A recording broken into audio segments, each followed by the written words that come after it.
আসসালামু আলাইকুম সবাইকে। আশা করি সবাই ভালো আছেন।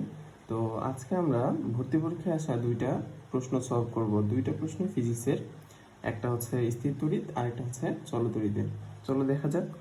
এই যে প্রথমেটা কি বলছে, বায়ুতে 1 কুলম্বের দুইটি আধান পরস্পর হতে 1 কিলোমিটার ব্যবধানে অবস্থিত হলে এদের মধ্যকার বল কত হবে, মানে তড়িৎ বল কত হবে। তো আমরা সূত্র জানি কি, F/1/4πε0 into Q1 Q2 divide by R square. তো এখানে Q1 Q2 দুইটার মানই দেওয়া আছে 1 কুলম্ব, আর এখানে আর এর মানটা দেওয়া আছে 1 কিলোমিটার।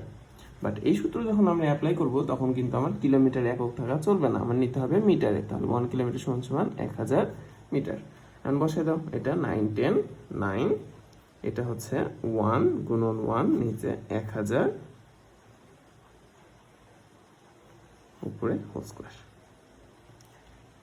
কত আসবে? এখানে হচ্ছে 6টা শূন্য কাটে গেলে 9 ইন্টু 10⁻³ নিউটন পার নিউটন। আচ্ছা, তাহলে এটা হবে আমাদের অ্যান্সার। এখন এটাকে যদি নিউটন এককে না থাকে তাহলে 9 কিলো নিউটনে চলে আসবে। সমস্যা নাই, আশা করি সবাই বুঝতে পারছেন। আর এই টাইপের ম্যাথগুলো সোজা হইলেও এই টাইপের ম্যাথগুলো মোস্ট কমন, অনেক সময় দিয়ে দেয়। আচ্ছা, পরেরটাতে আসা যাক। পরেরটাতে কি বলছে, 100 ওহম রোধের একটি গ্যালভানোমিটারের সাথে কত রোধের শান্ট ব্যবহার করলে এর তড়িৎ প্রবাহ মোট তড়িৎ প্রবাহের 10% হবে। অর্থাৎ গ্যালভানোমিটারের তড়িৎ প্রবাহ মোট তড়িৎ প্রবাহের 10% হবে। তাহলে এটাকে পার্সেন্ট থেকে নিয়ে আসলে, পয়েন্টে যদি নিয়ে আসি কি হবে, 100 ইন্টু আই, 0.1 আই। তাহলে আইজি সমান সমান 0.1 ইন্টু আই হবে কখন? আচ্ছা, সূত্র আমরা কি জানি? আমরা জানি আইজি সমান সমান S divide by S plus G into I. আইজির মান বসাই দাও, 0.1 আই সমান সমান S divide by S plus G I. I I কাটা, 0.1 is equal to S by S plus G. আচ্ছা, তাহলে আমার 100 ওহম রোধ যেহেতু মান দেওয়া আছে, এটা কিসের মান বলো তো?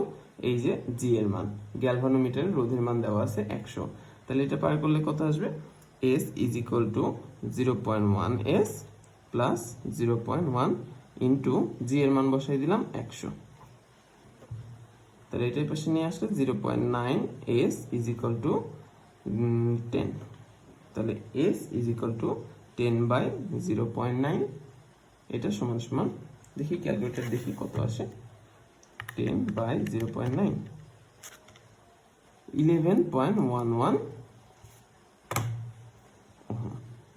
এটাই আছে। তো আশা করি সবাই বুঝতে পারছে। থ্যাংক ইউ, আজকে এই পর্যন্তই।